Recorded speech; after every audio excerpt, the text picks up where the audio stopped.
how do you think that people, developers, shall we say, Delphi developers, how can they stay current in the changing world? That's a good one.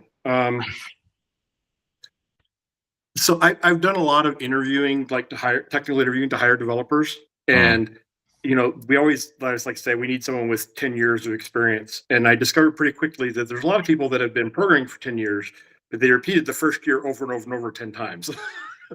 Okay.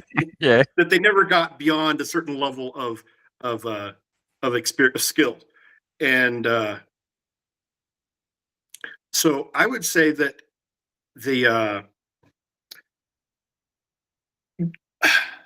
interestingly, in that our audience that's listening to this is doing the things already that one of some things already in that, going out and looking for ways to learn and to expand yourself, right? But then I would also say that learn other programming languages. And I know that's maybe sacrilegious, No.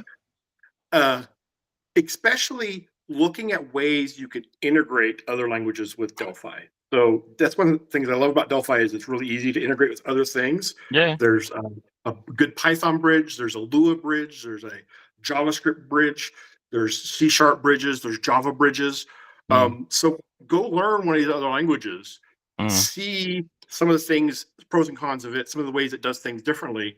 And some of that maybe you might bring back and it might change, influence the way you write code in Delphi. Hopefully in a good way. But also it helps you to see, to understand things from a different point of view and maybe understand.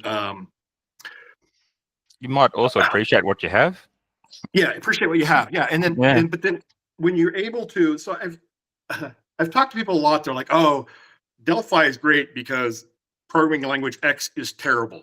And it's like, okay, first of all, saying it's only great because everything else is terrible doesn't say anything good about Delphi. But also, frequently I hear people say, oh, well, C#'s not compiled, so it's always slower than Delphi.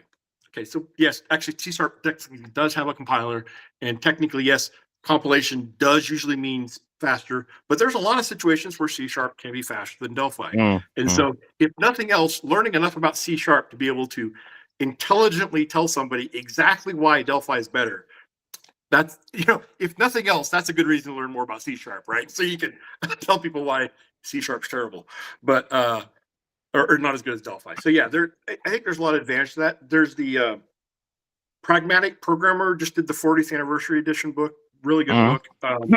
It talks a lot of that, learning other languages and stuff. And but yeah, I think trying to learn other languages, push yourself to do things that you don't normally do in your day-to-day job. Look at the stack, right? If you're always been putting components on the form, make a component from scratch. Pretty amazing stuff what you can do with that. If you've made components, make an IDE add-in, right?